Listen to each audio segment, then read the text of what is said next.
Hi, it's Sister Manic for Live2UTV. We're in the media tent at the moment with the Panics. We've got Jay, Jules and Drew here. So you guys have been playing together, all of you together for a long time, or a couple of you? Well, I'm like the new guy, but I've been with the band about 8.5 years, and we've been in the same lineup for that long, and like the first record came out about that long ago. So you were more or less kids playing seedy clubs, pubs, that sort of thing. So did you have chaperones for that? No. I think we were just 18, weren't we? Yeah, his brother, our drummer, he's like 3 years younger, so we were chaperoning him. But we went to high school together and stuff like that, so we were writing songs until we were 18, and then we moved down to the clubs, you know, all of that kind of thing. So, yeah, no, we weren't, you know, before that it was all kind of council events and a bit of busking and stuff like that, yeah. Miles's first gig was the Raffles Hotel, and that was straight after the strippers were on, so he needed Dad there for that one, just to get into that club. But that was pretty funny. So did that help to pull the chicks? I mean, was that an easy pickup for you? Or is it, you know, strippers are walking off stage, clubs, pubs?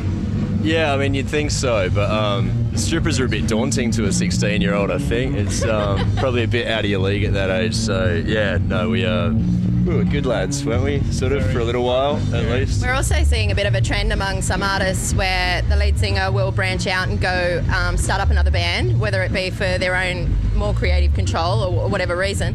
Do you see that happening, or how would you feel if that happened with any one of you? Well, I sing, and I've got a few projects on the go. I like samba. I like knitting.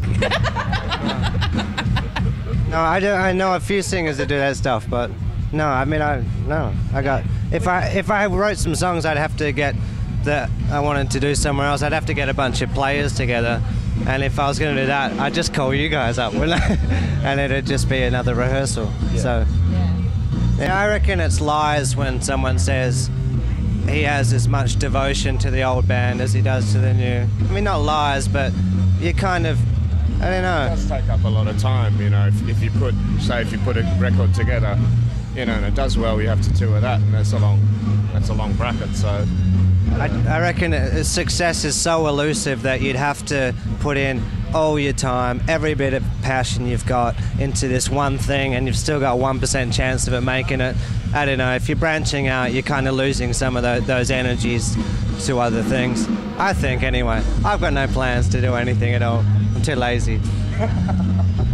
So if one of you was to be arrested, who would be the most likely candidate for that? Oh, do tell. What would it be? Oh, just general incompetence, I think. I have a habit of when I start drinking, I don't stop. Oh, me too. Yeah. So, like, I don't think, like, I'm not rowdy, I'm not aggressive or anything, but, like, you know, when you're staggering down the street, it might just be nice to get a lift home with Mr. Plod, you know, that's...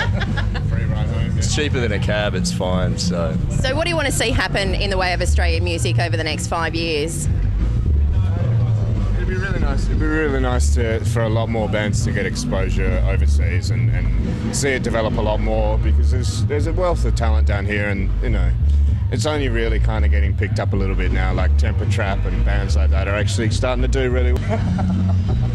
So do you have the same passion and drive that you had when you were 14 and starting out, that sort of thing? Probably more so, because, you know, back then it seemed like a dream, whereas now it seems more like a reality, but with that comes a bit more pressure too to actually keep it going. Like, once you've had that little taste, you kind of don't ever want it to stop. Like, I couldn't imagine kind of packing it in after the next record and going, yeah, okay, cool, I'll just go get a day job. That sounds great.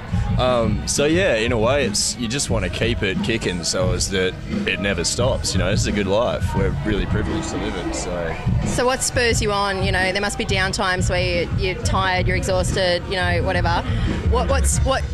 How do you find that passion again, or that drive? Where does that come from? Do you spur each other on, or? Yeah, I don't think you ever lose it. I think we got a taste for something which was like much bigger with the last record. It was like, it did really good for us. It was quite successful. It did really good for us in England and stuff. But like, in terms of a record that could go global, it's like, we got a few tastes here and there, and it was a realistic feeling of like, if we double our efforts, it's completely possible that we could have an album that was everywhere, you know, that was, you know, and we'd love to have some hits, you know, and all that kind. We've kind of like nudged at the idea of having a hit, you know, and like, you know, like we've had some big radio play and all that, and just the idea that we could make some music that was all over the world, you know, that was just like, I don't know, just one of those big records.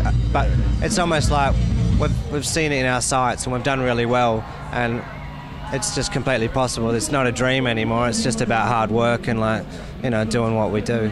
Yeah. We are Live2UTV, and this is the Panics, and thank you for your time. Enjoy your evening. We'll see your show later. Cheers, thank you.